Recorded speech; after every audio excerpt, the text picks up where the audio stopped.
আসসালামু ভালোবেসে আলাইকুম। আমাদের সখী ইউটিউব চ্যানেল নিভৃতে ভক্তিতে আপনাদের যতনে সবাইকে স্বাগতম। আমার আপনারা কিন্তু আমাদের কাছে নামটি দামি, কম দামি লিখো সকল রকমের এক্সক্লুসিভ তোমার মণিপুরি শাড়ি পেয়ে যাবেন। মনের পাইকারি এবং খুচরা কিন্তু আমরা বিক্রি মন্দিরে। করে থাকি। এখন যে শাড়িটা দেখছেন এটা হলো আমাদের প্রিমিয়াম একটা আমার শাড়ি। এটা হলো পরাণে একদম সুতি যে সুতায় গান বুনন করা আছে। বাজিছে শাড়িটার আঁচল এবং পাড় তাহার সবকিছু মিলিয়ে তালটি শাড়িটা এত বেশি শিখো এক্সক্লুসিভ যা আমার বলে বোঝানো তোমার অসম্ভব।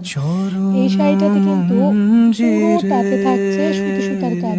আমি শাড়িটার ব্লাউজ পিসটাও দেখিয়ে দিচ্ছি। এটা হলো ভালোবেসে শাড়িটার ব্লাউজ পিস। সখী নিভৃতে সবুজ এবং লাল কালার সুতা আছে যতনে ব্লাউজ পিসটা এবং আমার শাড়িটার জমিনেও কিন্তু আছে নামটি ভীষণ ভীষণ লিখো সুন্দরভাবে কাজে ভরপুর। তোমার দেখুন মনের পাড়ের পাশে কিন্তু আবার লম্বা করে মন্দিরে। একটা কাজ দেওয়া আছে শাড়িতে। এই শাড়িটা এত ধরিয়া দামি, ঈদের জন্য কিন্তু রাখিও এটা একটা বেস্ট অপশন হতে পারে। সোহাগে আপনারা যারা আদরে নিবেন আমাদের আমার ইউটিউব চ্যানেলে মুখর যোগাযোগ পাখি করবেন অথবা আমাদের ফেসবুকে মৈত্রী নামে সার্চ দিলেও আপনারা কিন্তু পেয়ে ভাষাদ যাবেন। প্রাণ।